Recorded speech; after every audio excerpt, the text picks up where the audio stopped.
Opening Manifesto from Lead like this: the force for good. Leadership is at an inflection point.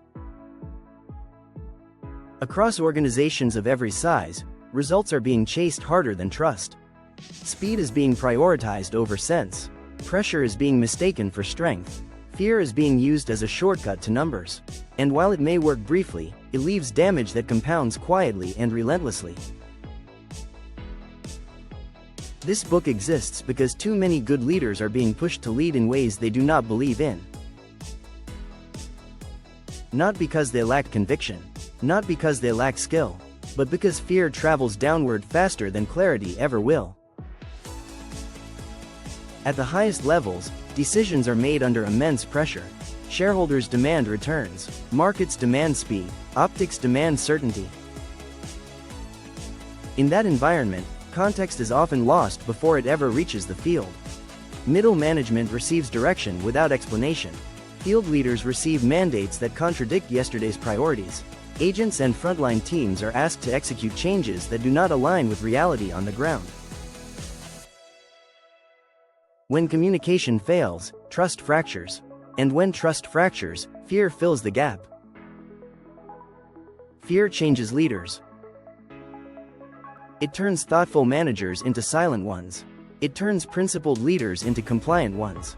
It turns advocates into messengers who stop asking questions. This is how great leaders lose themselves without ever intending to. They stop pushing back. They stop seeking clarity. They stop asking the questions their people need answered. They stop protecting culture because protecting their role feels safer. Not because they are weak,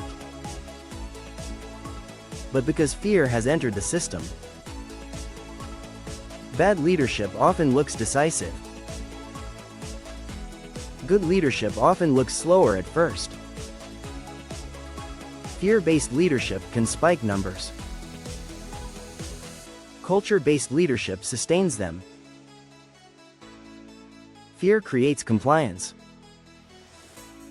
Culture creates commitment. Compliance lasts until pressure is removed. Commitment lasts when no one is watching. This book is not anti-accountability. It is anti-intimidation disguised as leadership. It is not a rebellion against structure. It is a defense of leadership integrity. Strong leadership does not avoid dialogue. Strong leadership demands it. A manager should never fear speaking with leadership above them.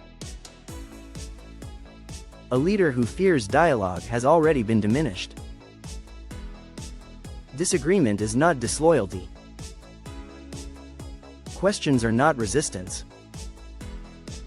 Constructive pushback is not defiance. It is stewardship. The responsibility of leadership is not just to deliver results. It is to protect people while delivering them. That requires tact. That requires emotional intelligence. That requires courage paired with discipline. A fighter's spirit without communication becomes noise. Communication without courage becomes compliance. The force for good lives in leaders who hold both. Leaders who ask the hard questions before passing pressure downward. Leaders who seek understanding before demanding execution. Leaders who can absorb complexity and translate clarity. Leaders who refuse to change who they are simply because they gained access behind the curtain. What got you the job should be the same energy you keep. Seeing more should not make you smaller. Visibility should not weaken your convictions. Authority should not silence your advocacy. The most rewarding leadership moments are not when things are easy. They are when your leader has your back. When dialogue is encouraged. When disagreement is safe. When culture is defended, not sacrificed.